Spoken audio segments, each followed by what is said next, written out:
When my stepdaughter called me the help, I didn't blink. I just looked at my husband, waiting for him to be the man I married.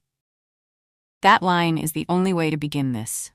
We were sitting at the large mahogany dining table I had polished myself just that morning. The dinner was perfect. Roasted chicken, garlic mashed potatoes, and a salad with dressing made from scratch. I had spent 3 hours in the kitchen after a full day of work at my firm. My stepdaughter, Mia, was scrolling on her phone, barely touching the food I'd prepared. When her father asked her to help clear the appetizer plates, she didn't even look up. She just gestured toward me with a limp hand and said those words. "Pass the salt to the help, would you? And tell her she forgot the extra napkins." The air in the room seemed to vanish instantly. It was a surgical strike designed to wound and humiliate. It dropped us straight into a conflict that had been brewing for years, but this was the first time it was stated so plainly. I felt the heat rise in my neck, but I kept my eyes fixed on my husband. I wasn't looking for a fight. I was looking for a partner. I was waiting for the person who promised to cherish me to stand up and say that this was unacceptable. I am Kate Miller. I am 46 years old, and for the last 8 years, I have poured every ounce of my soul into a family that wasn't originally mine. My name is Kate, and I have always been the woman who fixes things. Whether it was a broken heart, a failed project at my management firm, or a messy house, I was the one people called when they needed order. At 46, you start to realize that your time is the most valuable thing you own. You start to see the wrinkles around your eyes not as signs of age, but as receipts for the life you've paid for. I am a professional project manager. I organize chaos for a living, and I realized in that moment at the dinner table that I had been organizing my own disappearance. I ground myself in this reality now because it adds weight to what happened next. This isn't just a story about a mean teenager. It's a story about a woman who realized her worth was being treated like a line item on a budget that was about to be cut. I'm Diane, is peer in age and experience, and I knew that if I didn't speak up now, I would be invisible for the next 20 years of my life. My first marriage ended quietly, like a candle flickering out in a room with no draft. There was no big drama, no screaming matches, and no betrayal that made the local news. We just realized we were two people living parallel lives that never touched. It was a clean break, but it left me with a lingering fear. I had spent a decade being fine with being ignored, and I promised myself I would never let that happen again. When I met Damien, he seemed different. He was a successful doctor, a widower, and a man who seemed to value the stability I brought to his world. I thought I had finally found a place where I could rest. I didn't realize that I was simply trading one kind of silence for another. I introduced a pattern of endurance into our relationship early on, thinking that if I just worked hard enough, I would earn my place in his heart and his home. I was emotional preloading without even knowing it, setting myself up for a fall because I was terrified of making the same mistake twice. I wanted to be needed, but I forgot that there is a very thin line between being needed and being used for convenience. The night of the help comment had started out so normally. It was a normal night illusion that we had perfected over the years. The sounds of the house were familiar and comforting. The clink of silver forks against china, the low hum of the evening news on the television in the background, and the specific rattle of the ice machine in the kitchen. Damien's sister was there, along with her son, and we were all gathered for our weekly Sunday dinner. I had spent the afternoon ensuring every detail was perfect. The table was set with the good linens, and the scent of rosemary filled the air. I remember thinking, just minutes before the insult, how lucky I was to have this. It felt like a scene from a movie about a happy, blended family. This sense of safety is what made the betrayal hit so much harder. The more normal things feel, the more the floor falling out from under you feels like a physical blow. I was smiling, listening to Damien talk about his latest case at the clinic, feeling like I was exactly where I belonged. I didn't know that I was actually a guest in my own life, and that my invitation was about to be revoked in front of everyone I cared about. "You're basically just the help here, Kate." "Don't act like you're my mother," Mia said, finally looking me in the eye. The bluntness of it was like viral fuel. It was designed to provoke a reaction. She said it right as I was reaching for her plate to offer her a second helping. The silence that followed was deafening. No one defended me. Damien's sister looked down at her lap, suddenly very interested in her napkin. Her son kept chewing his food, his eyes darting around the room. But it was Damien's reaction, or lack thereof, that was the real trigger. He didn't drop his fork. He didn't gasp. He just sat there, the patriarch of a family that was publicly disrespecting the woman who kept it running. That silence was just as powerful as the insult itself. It was a public humiliation that stripped away my authority and my dignity in one fell swoop. I felt a wave of secondhand embarrassment for him, for his failure to be a father and a husband. I felt an animalistic protective instinct for myself, a voice in the back of my head screaming that this was the end of the line. People don't scroll past injustice, they lean in. And in that moment, the audience of my life was leaning in, waiting to see if I would crumble or stand. Then came the real villain reveal, the plot twist that changed everything. I looked at Damien, my eyes pleading for him to say something to his daughter. I expected him to tell her to go to her room or to apologize immediately. Instead, Damien set his wine glass down with a slow, deliberate click. He didn't look at me. He looked at the table. "She's not your daughter, Kate," he said, his voice cold and flat. "She's 18. Don't correct her. She's just stating how she feels, and honestly, you do handle the chores. Don't make a scene at dinner." This was the true inciting explosion. It hit harder than Mia's insult because it came from my partner. It wasn't just a rude remark from a teenager. It was a systemic reframing of our entire relationship.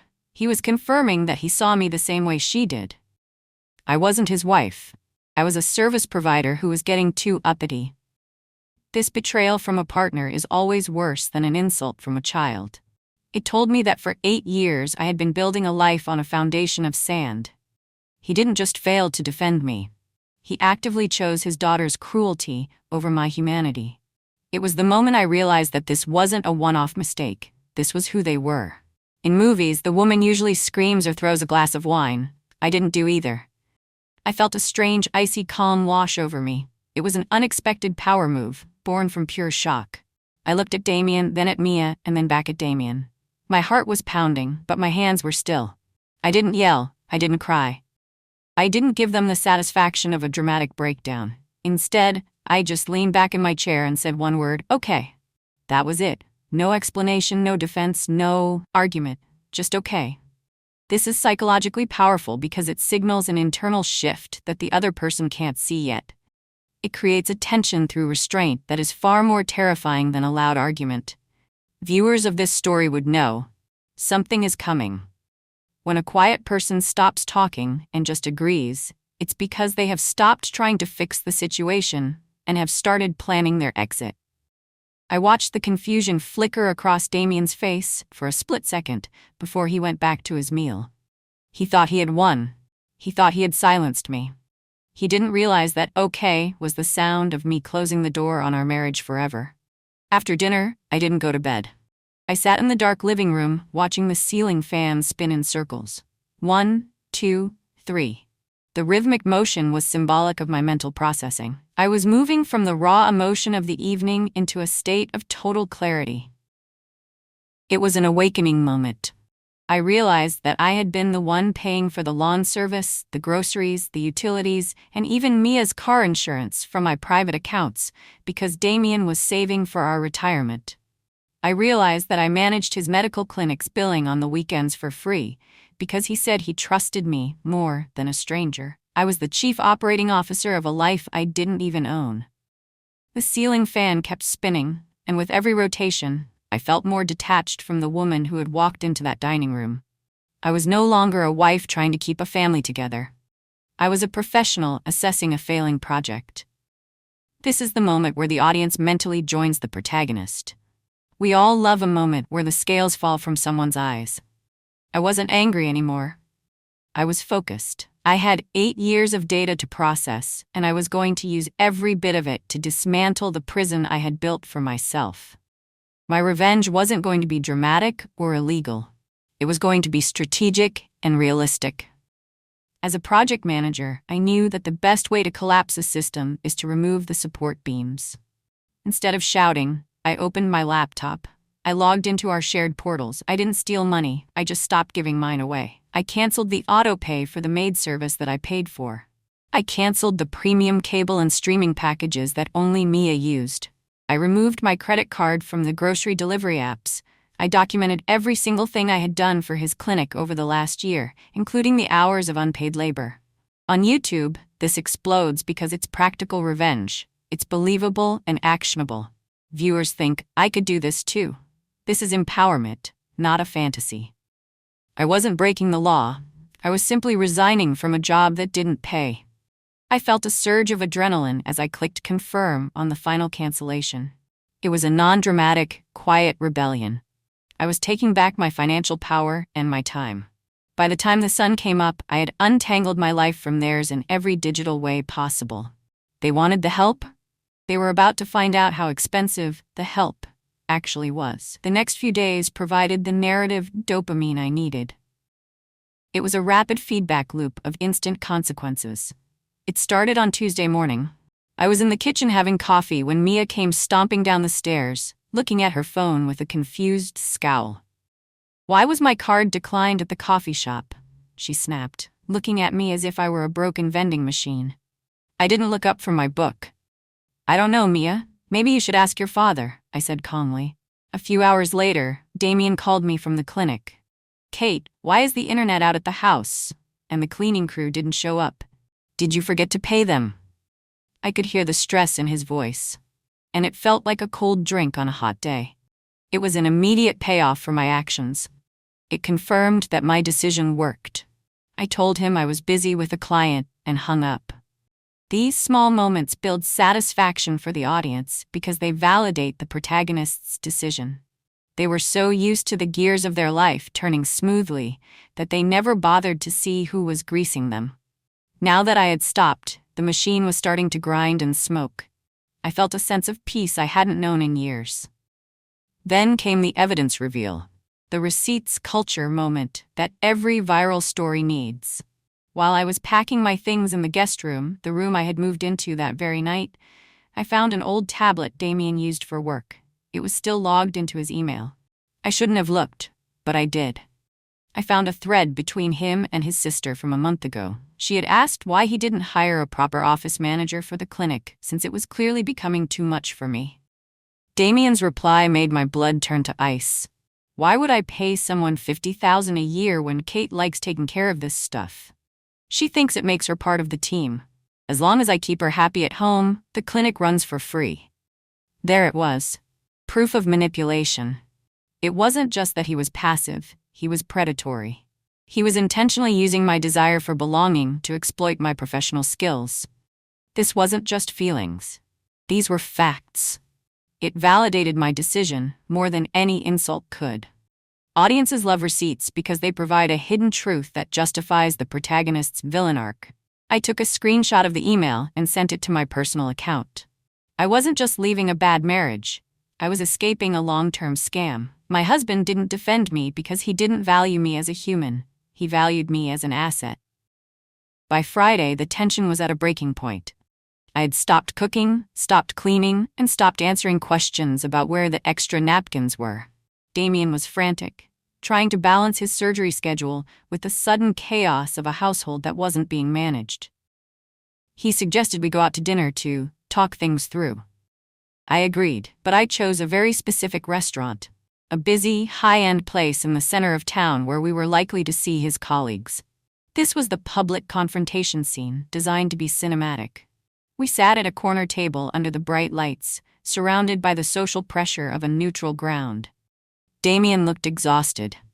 Mia was there too, looking sullen and annoyed that she had to be seen with us.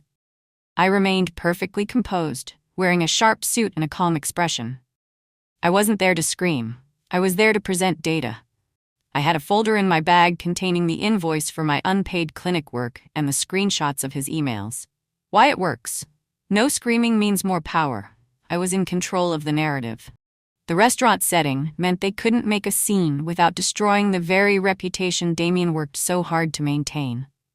I was about to flip the status in the most public way possible. "I want an apology, Kate," Damien started, his tone still possessing that annoying hint of authority. "You've been acting like a child all week, cutting off the cards and neglecting your responsibilities. You re-embarrassing us." I didn't flinch. I didn't lose my composure. On YouTube, calm dominance always wins over loud arguments. I just took a sip of water and looked at him. "My responsibilities, Damien? Or the labor you've been stealing from me for 8 years?" I spoke clearly enough for the nearby table to hear. His face went pale. He tried to shush me, but I didn't stop. I pulled out the folder and laid it on the table. "This is the bill for the last 12 months of that billing services I provided to your clinic. Since I'm just the help, I'm assuming you'll want to pay for the professional services rendered." My emotional control gave me absolute authority in that moment. I wasn't a scorned woman, I was a creditor. This creates respect and credibility with the audience. I watched as Mia's confidence cracked. She realized that the help was actually the one holding the checkbook. Damien was trapped by his own arrogance. He couldn't argue without admitting he had been exploiting his wife, and he couldn't stay silent without looking guilty. I felt like a master of a game they didn't even know we were playing. After the dinner, which ended with Damien storming out and Mia in tears, I drove back toward my house. But halfway there, the weight of everything finally hit me. I pulled over to the side of a quiet road and just sat in the car. For 5 minutes, I cried. It wasn't a loud, sobbing mess. It was a quiet, tired release of 8 years of pressure. This quiet cry scene is essential because it humanizes the protagonist. If she's too perfect or too cold, the audience loses the connection. I needed to show that this hurt, that I wasn't a robot, and that leaving a life you built, even a bad one, is terrifying. I looked at myself in the rearview mirror, my mascara slightly smudged, and realized that this was the last time they would ever make me feel small. It released the emotional pressure I'd been carrying since the salt shaker incident. It kept me relatable. Then, I wiped my eyes, put the car in gear, and drove to a hotel. I didn't go back to the house. I didn't give them another chance to manipulate me. The breakdown was brief but necessary for the arc. I was ready for the clean exit. No more chaos, no more speeches. Just the cold, hard reality of a woman who was done. The exit was clean. I had already secured a small, beautiful apartment in the city near my office. I had moved the last of my essential boxes into my car while they were at the restaurant. I didn't leave a dramatic note on the pillow. I didn't burn his clothes. I simply filed for divorce and had the papers served to his clinic on Monday morning. I separated our remaining finances with the help of a very good lawyer. This realism is rare in viral stories, which often lean into crazy revenge. But it's refreshing because it's final. By Monday afternoon, I was sitting in my new living room, surrounded by silence. I had blocked Mia's number and directed all communication from Damien to my attorney. There was no revenge speech because I didn't need one. My absence was the speech. I was no longer providing the invisible labor that allowed him to be a great man. I was no longer the buffer between him and his daughter's entitlement. I was gone, and the void I left behind was a physical presence they would have to deal with every single day. The clean break was the most powerful thing I could have done. It wasn't about drama. It was about peace. A few weeks later, Damien tried one last time to reach me through a mutual friend. He wanted me to know that the clinic was in a mess, that Mia was failing her classes because no one was checking her work, and that he was willing to forgive me if I came home and fixed things. I sent back one message through my lawyer. This was never about money. That was the ending theme. The story reframed itself from a simple revenge plot into a journey of self-worth and boundaries. I realized that the money I had spent and the labor I had given were just symptoms of a deeper problem. I had lost my identity in their needs. By refusing to return, I was choosing peace over drama. This gave the audience meaning, not just entertainment. I wasn't just a woman who won a divorce. I was a woman who reclaimed herself. I spent my evenings reading, going to the gym, and actually enjoying my own company. The quiet disrespect they had shown me had been transformed into controlled power. I was 46, and for the first time in my life, I was truly free. My husband didn't defend me, but I didn't need him to. I had defended myself. This story tapped into every relatability trigger: the fear of being unappreciated, the exhaustion of overgiving, and the specific tension of step-family dynamics. People share what feels personally true, and so many women saw themselves in my okay. They saw the emotional invisibility they dealt with every day. The viral factor was the blueprint I provided for reclaiming oneself without resorting to chaos. I didn't need to be a villain to get justice. I just had to stop being a martyr. My friends told me the story was circulating through our social circles. Not the gossip, but the lesson.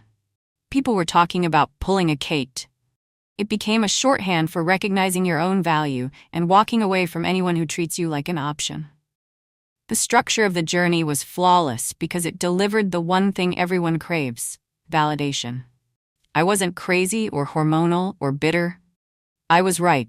And seeing someone be right, be calm, and be successful in their exit is the ultimate psychological satisfaction. I had turned my lowest moment into my greatest strength.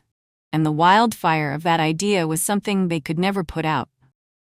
However, as the divorce moved into the discovery phase, I introduced a new twist that Damien never saw coming. Remember how I said the house was a shared asset? Well, I had been the one who handled the paperwork for the trust when we bought it. Damien had been so busy with his medical boards at the time that he hadn't read the fine print. The house wasn't in both our names. It was owned by a private trust I had established with my own inheritance from my grandmother as the primary funding. Because he had never contributed to the mortgage, instead saving his money in accounts I couldn't touch, he had zero equity in the home. I didn't just move out. I was the landlord. I sent him a formal notice to vacate. He thought he was keeping the house while I struggled in an apartment. The look on his face when his own lawyer had to explain that he was technically a guest in my property was the first of many shocks. It wasn't shady, it was just the consequence of his own lack of involvement in our financial life. He had been so happy to let me handle the help's work that he had signed away his right to the roof over his head. The next twist in Chapter 19 came from the clinic. Damien assumed that since I was just the help, my name wasn't on any of the business documents. But as a professional manager, I had incorporated his practice to protect him from liability years ago. In the process, I had issued myself shares as the founding administrator. I owned 49% of the business entity that owned his equipment and his lease. I didn't want to run the clinic, but I certainly wasn't going to let him walk away with the assets I had organized and protected.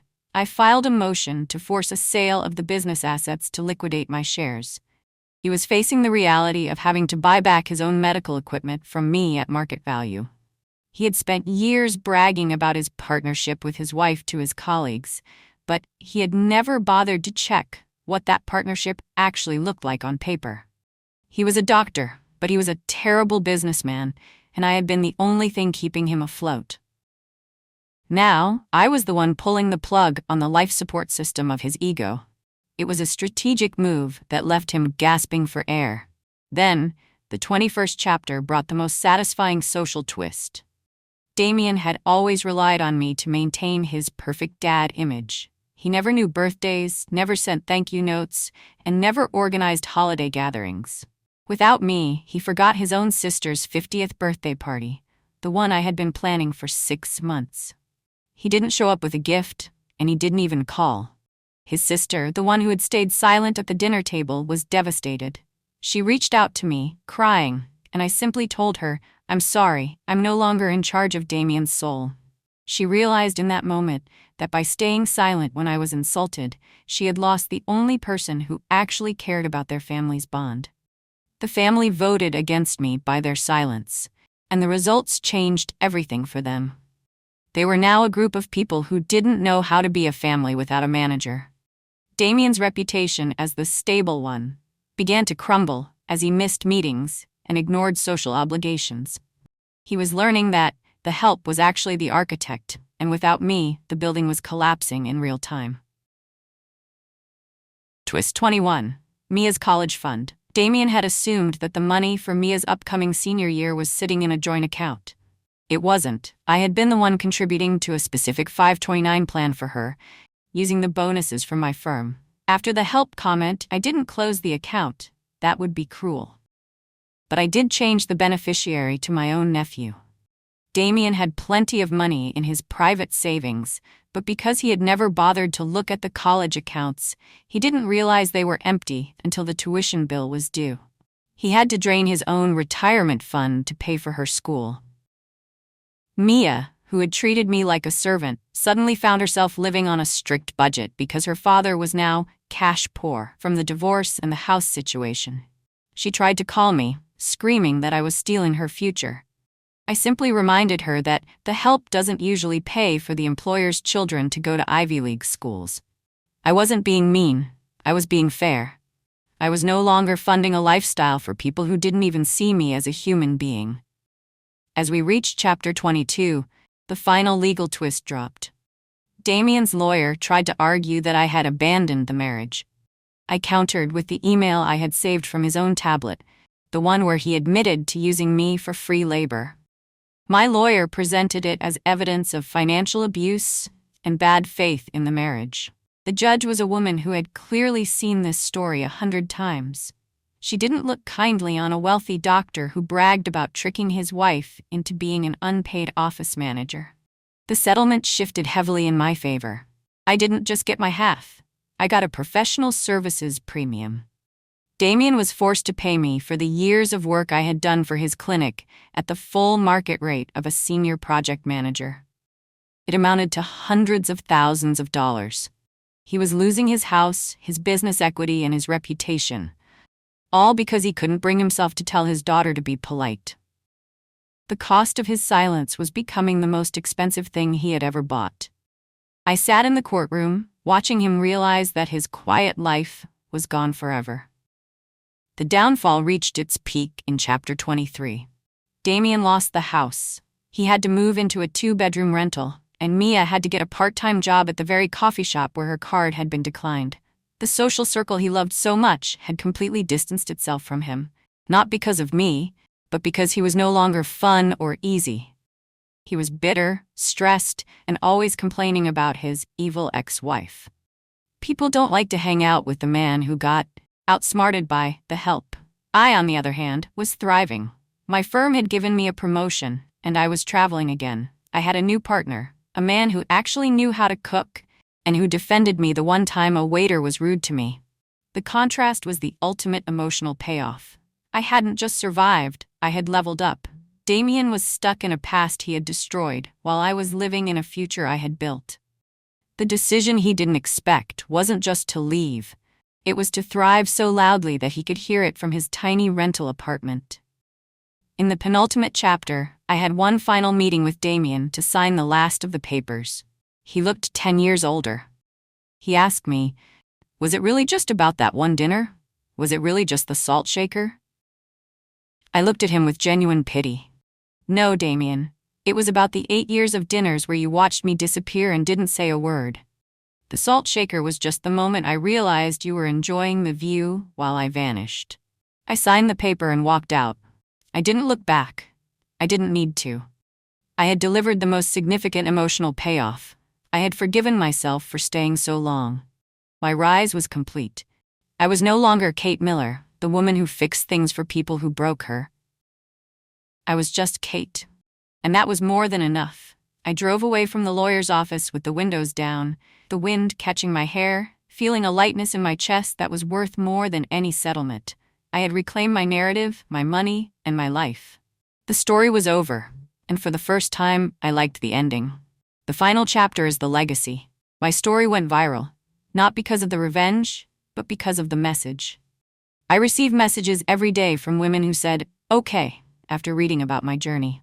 I realized that, by defending myself, I had inadvertently defended thousands of others. This is why it works. It gives the audience a sense of justice and empowerment.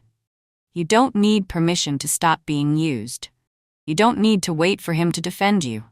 You can defend yourself by simply refusing to participate in your own exploitation. I sat on my balcony that night, looking out at the city lights. I had a glass of wine, a good book, and a heart that was finally quiet. I had transformed quiet disrespect into controlled power. I had given viewers a blueprint for reclaiming themselves without chaos. My husband didn't defend me, so I made a decision he didn't expect. I chose myself. And in the end, that was the only defense I ever really needed. The story of the help was over. The story of the woman who owned the house, the clinic, and her own soul had just begun. That combination of justice, validation, and closure is the ultimate satisfaction. I am Kate Miller, and I am free.